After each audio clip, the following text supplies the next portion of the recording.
tout cas, un très grand merci à vous, à tous ceux qui nous ont permis de rentrer dans cette destin de femme, parce que je crois qu'on peut parler de destin et de traces de la mémoire. Moi, je retiens plusieurs traits caractéristiques de cette première journée, dont je pense qu'on les retrouvera effectivement sur de prochaines séquences.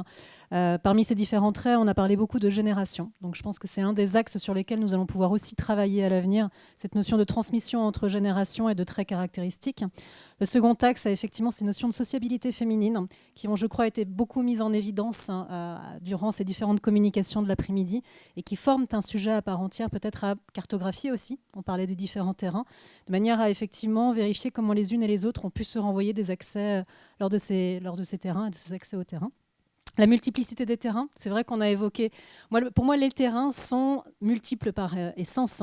Ce n'est pas que les terrains du sol et de la manière dont on les lit, c'est aussi effectivement la manière dont on enregistre les données, donc les terrains archivistiques, la manière dont on peut conserver effectivement aussi les différents mobiliers qui sont une source d'avenir sur ces différents éléments. Et je conclus sur un dernier point qui a été soulevé en filigrane, et notamment par la présentation effectuée par Laurent Olivier et Nathalie Ginoux, la question qui a été aussi soulevée à plusieurs reprises ce matin de l'archéologie au prisme de l'anthropologie et de la sociologie pour finalement en faire des vecteurs communs de compréhension. À travers, on a évoqué l'école de Saint-Germain, donc, qui effectivement est un de ces éléments moteurs. Je pense qu'effectivement, ça nous apportera aussi de nouvelles lectures à l'avenir. C'est un de mes vœux pieux. J'ai ouvert cette possibilité via des appels à projets pour accueillir des maîtres de conférences capables d'étudier aussi la question des métiers de l'archéologie. Je pense que c'est un de nos éléments d'avenir et de compréhension de ces différents ensembles. Je n'étais pas la seule à introduire ce matin, donc si vous voulez prendre la parole, mesdames, n'hésitez absolument pas. Merci beaucoup, Rosemary. Merci beaucoup à tous. Merci encore de nous avoir invités. Et puis, vraiment, toutes les interventions étaient absolument passionnantes, extrêmement vivantes, extrêmement émouvantes, jusqu'au chat, qui, effectivement, je pense, va nous faire beaucoup de pub. Ce que je retiens, moi, de cet après-midi, c'est d'une part le fait que, encore une fois, il est très important de nous remettre dans les pas de nos ancêtres et d'essayer de comprendre l'évolution des métiers de l'archéologie, parce que bien sûr, il en existe plusieurs, comme tu viens de le rappeler, Rosemary. Et qu'à l'intérieur de ces destins de femmes, il y a des destins de femmes non féministes, comme on l'a vu avec Gertrude Bell, et de femmes qui avaient beaucoup plus de sens, je pense, politique de leur place en tant que femmes dans les métiers de l'archéologie. Et je pense qu'il sera très intéressant de voir l'évolution peut-être d'un engagement qui a été un engagement féministe à un moment.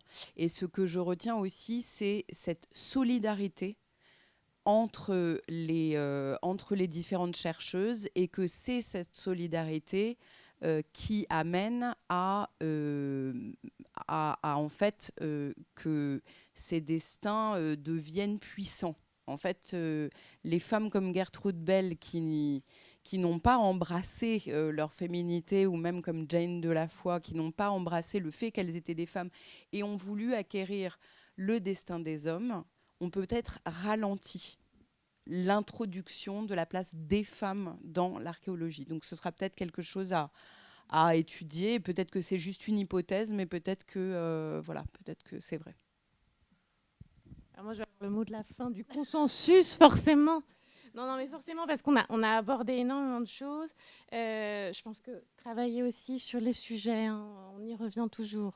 Qui a travaillé sur quoi, comment, dans quelles circonstances, dans quelle trajectoire. Vous avez mis une carte, c'est très juste. Parfois, on oublie que les carrières se sont faites dans des réseaux qui, en fait, n'étaient pas du tout si éloignés. La preuve, entre le Proche-Orient et le Man, en fait, il y a beaucoup, beaucoup de choses. Mais il y a aussi les réseaux, les anti-réseaux, à savoir des solidarités, des sociabilités féminines, de véritables compétitions aussi, quand ce n'ont pas été des blocages, et ça, indépendamment de la nature féministe ou non de certaines femmes, n'oublions pas que certaines ont été les premières adversaires de leurs camarades. Et ça, je parlais ce matin des mémoires qui n'ont jamais été écrites, et je remercie les étudiants. Alors, l'une d'elles n'était effectivement pas là aujourd'hui, mais qui ont récupérer cette mémoire orale, difficile d'ailleurs, parce que souvent elles ne se le sont permis de dire ce genre de choses que parce que tout le monde était mort et que bon, elles pouvaient bien le dire. Mais c'est une réalité humaine, hein, d'ailleurs, pas nécessairement sexualisée. On ne s'entend pas toujours bien en archéologie. Donc voilà. Mais c'est aussi important, je pense, de le creuser, parce qu'en plus, ça nous amènera aussi, a priori, à se rappeler que dans ces compétitions parfois féroces, dans ces haines qui se sont transmises, ont créé parfois des clans et ces vraies solidarités. Je l'ai un tout petit peu dit ce matin, mais il y a aussi beaucoup d'hommes qui ont aidé des femmes à faire carrière, qui ont aidé, on a parlé de la guerre, après la guerre, parce que tout d'un coup des opportunités s'ouvraient à ce qu'enfin elles soient payées en entrant au CNRS, etc. Et d'autres qui leur disaient, mais ne prenez pas la place, ne venez pas fouiller, on n'a pas besoin de vous et vous ne sauriez pas bien le faire. Donc effectivement, peut-être on permettra en 5 ans de revenir sur cette grande complexité qui continue de nous occuper, de savoir être ensemble sans haine. Merci beaucoup. Merci à tous.